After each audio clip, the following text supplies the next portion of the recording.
Hello students, today's topic is for class 8 from the book Honeydew, and the name of the chapter you can see is The Best Christmas Present in the World. So before you read, there are some dates or periods of time in the history of the world that are so significant that everyone knows and remembers them. विश्व के इतिहास में कुछ ऐसी तिथियां और कालखंड हैं, पीरियड्स हैं जो मतलब समय समय पर ऐसे महत्वपूर्ण हैं जो कि हर व्यक्ति को everyone knows and remembers them, कि हर व्यक्ति को उनकी जानकारी है और वह उन्हें याद रखता है. The story that you will read mentions one such date and event, a war between the British and the Germans in 1914. ये कहानी जो अभी तुम पढ़ोगे ये ऐसी ही एक तिथि और एक घटना के बारे में जो कि एक युद्ध है ब्रिटिश और जर्मन्स के बीच में. इनके बीच में एक युद्ध हुआ था 1914 में, उसके बारे में एक कहानी है. Can you guess which war it was? क्या आप गेस कर सकते हो कि 1914 में कौन सी वॉर हुई थी? बच्चों, 1914 में प्रथम विश्व युद्ध, फर्स्ट वर्ल्ड वॉर हुआ था और ब्रिटिश और जर्मन आपस में, इनका फर्स्ट वर्ल्ड वॉर जो था उसमें ये आमने सामने थे. तो उस समय की ये कहानी है जो हम पढ़ेंगे आपके इस चैप्टर में, the best Christmas present in the world, यानी दुनिया का सबसे बेहतरीन क्रिसमस प्रेजेंट, जिससे बेहतर और कोई नहीं हो सकता. That is best. बेस्ट मतलब जो बहुत ही सबसे अलग, सबसे अच्छा, जिससे अच्छा और कुछ नहीं. चलिए आगे पढ़ें. Do you know which events the dates below refer to? क्या आप जानते हैं कि ये जो डेट्स अभी हम पढ़ेंगे, नीचे तिथियां हैं, ये किन घटनाओं से संबंधित हैं? फर्स्ट वन इज़ 4 जुलाई 1776. बच्चों, 4 जुलाई 1776 को अमेरिकन डिक्लेरेशन ऑफ इंडिपेंडेंस, यानी अमेरिका की स्वतंत्रता की घोषणा हुई थी. 17 दिसंबर 1903 इस दिन विल्वर एंड ओरिवल जो थे, राइट ब्रदर्स जिनको हम बोलते हैं, they made the first flight remaining in the air for 12 seconds and covering 120 feet. दो भाई थे, ओलिवर और विल्वर ब्राइट. उन्होंने अपनी पहली फ़्लाइट की थी और वो हवा में 12 सेकेंड तक रुक पाए थे, रुकने में कामयाब हुए थे और उन्होंने 120 फीट का जो डिस्टेंस था वो कवर किया था. 6 अगस्त 1945, दिस इज़ हिरोशिमा डे. बच्चों, इस दिन जापान में एक शहर है हिरोशिमा, उस पर बमबारी की गई थी, एटम बम गिराया गया था अमेरिका द्वारा, और इसको काला दिवस के रूप में भी मनाते हैं, जानते हैं जापान में. तो N atomic bomb was dropped on Hiroshima in Japan on this day. 30 जनवरी 1948, ये हमारे भारत से संबंधित है. इस दिन महात्मा गांधी जी का कत्ल हुआ था, उनकी गोली मारकर हत्या की गई थी, नथुराम गोडसे ने उन्हें मार दिया था. तो 30 जनवरी 1948 को क्या हुआ था? Assassination of Mahatma Gandhi. 12 April 1961, Yuri A Gagarin became the first human to orbit the earth. और लास्ट है 20 July 1969, Neil Armstrong became the first human to set foot on the moon. तो इसलिए ये जो डेट्स हैं ये इम्पॉर्टेंट हैं और इन घटनाओं से इनका संबंध है. चलिए पढ़ते हैं. आई spotted it in A junk shop in Bridport, A role top desk. मुझे ये एक जंक शॉप होती है जहाँ कबाड़ मिलता है, पुरानी चीज़ें रखी होती हैं. तो ब्रिडपोर्ट में एक जंक शॉप है, वहाँ मुझे ये मिला. क्या मिला? ए रोल टॉप डेस्क, एक ऐसा डेस्क जिसका जो टॉप है वो रोल हो, मतलब गोलाई वाला, गोलाकार डेस्क, टेबल टाइप उसको मिला है. The man said it was early 19th century and okay.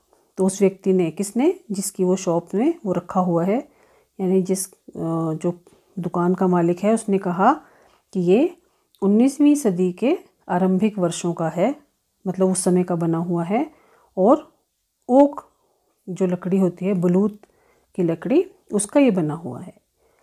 I had wanted one but they were far too expensive.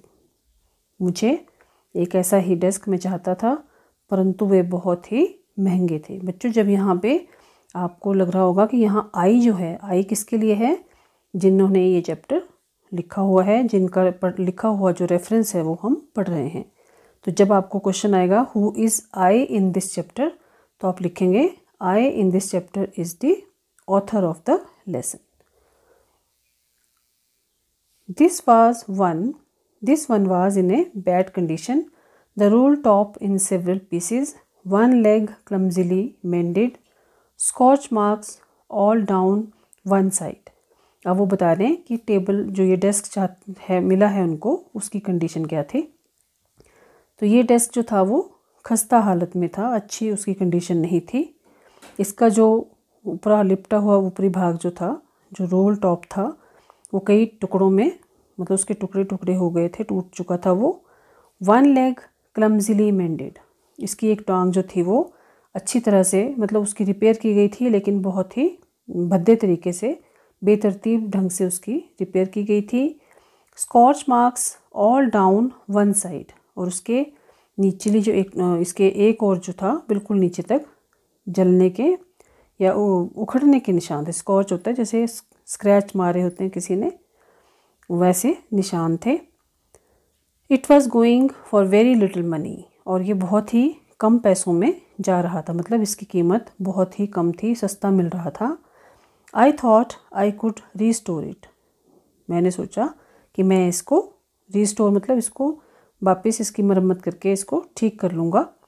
It would be a risk, a challenge, but I had to have it. तो ये भले ही एक जोखिम भरा, एक चुनौती भरा काम होगा, परंतु मुझे इसे लेना ही था। I paid the man and brought it back to my work room at the back of the garage. तो मैंने उस आदमी को मोल चुकाया और इसे अपने गैराज के जो पिछले भाग में उसकी कार्यशाला है जहाँ वो काम करता है, मैं उसे वहाँ ले आया। I began work on it on Christmas ewe.